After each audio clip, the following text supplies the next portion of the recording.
অনেক পুরনো দিনের কথা। একটি গ্রামে একটি কৃষক থাকতো, আর কৃষক পশুপালন করতে খুব পছন্দ করত।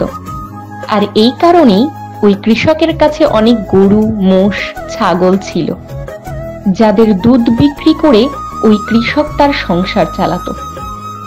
এরপর ওই কৃষক একদিন একটি খরগোশ এবং একটি বানরকে তার বাড়িতে নিয়ে আসে, আর তাদেরকেও পালন করতে শুরু করে। আর এইভাবেই বেশ অনেক দিন পার হয়ে যায়। এরপর একদিন কৃষক ওই খরগোশ এবং বানরের সাথে একটি খেলার পরিকল্পনা করে। আর এর জন্য কৃষক তার জমিতে অনেকগুলো ছোট ছোট গর্ত করে, আর প্রত্যেকটা গর্তের মধ্যে একটি করে পাথরের টুকরো দিয়ে গর্তটা বন্ধ করে দেয়।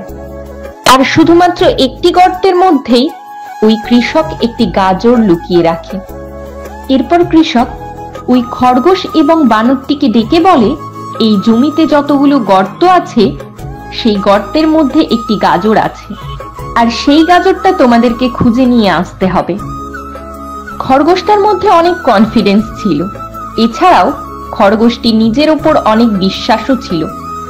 আর এরপর ওই খরগোশটি একটি করে প্রত্যেকটা গর্ত খুঁজে দেখা শুরু করে। কিন্তু অন্যদিকে বানরটি ভীষণ অলস এবং নেগেটিভ ছিল।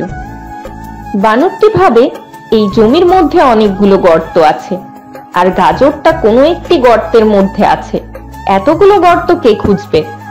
আর এটা ভেবেই বানরটি গর্তের উপর গিয়ে শুয়ে পড়ে।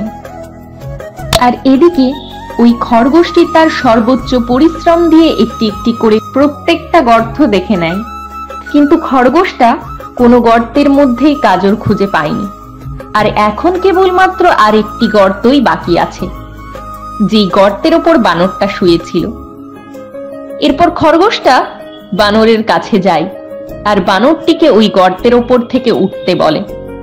যখনই বানরটি ওই গর্তের ওপর থেকে উঠে পড়ে, এরপর খরগোশটি তখন ওই গর্তটা খোঁড়ে, আর ওই গর্তের ভেতর থেকে গাজরটা বার করে নেয়, আর গাজরটা কৃষককে নিয়ে গিয়ে দেখায়। তখন বানরটা এটা দেখে ভীষণ অবাক হয়ে যায়, আর ভাবে যে গর্তের ওপর সে এতক্ষণ ধরে ঘুমিয়েছিল, গাজর তো সেই গর্তের মধ্যেই ছিল।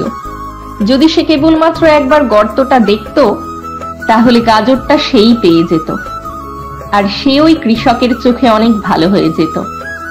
আর এটা ভেবেই বানরটা আফসোস করা শুরু করে।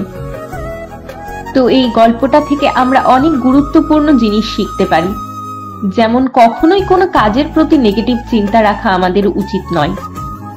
যেমন ওই বানর ভেবেছিল এতগুলো গর্ত, আর গাজর কোন গর্তের মধ্যে রাখা আছে সেটা তো কেউ জানে না। আর এটা চিন্তা করেই ওই বানরটি এই কাজটি নিজের জন্য অনেক কঠিন মনে করেছিল, আর সে গাজর খোঁজা বন্ধই করে দেয়। যে কোনো কাজ আমাদের অন্তত চেষ্টা করা দরকার, কারণ যতক্ষণ পর্যন্ত আমরা চেষ্টা না করব, ভাগ্য আমাদের সাথ দেবে না।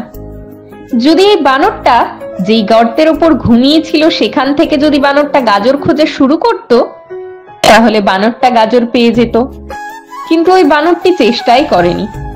আমাদের যে কোনো কাজে দ্রুত হার মেনে নেওয়া উচিত নয়, কারণ আমরা এটা জানি না যে আমরা আমাদের কাজে কতদিন পর সফলতা পাবো। সেটা একদিন হতে পারে, এক মাস হতে পারে, এমনকি 1 বছরও হতে পারে।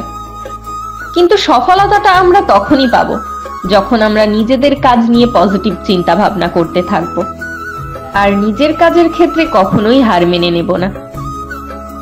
আমাদের এই ভিডিওগুলি কেমন লাগে তা অবশ্যই কমেন্ট করে জানাবেন। সবাই ভালো থাকবেন, আবার দেখা হবে।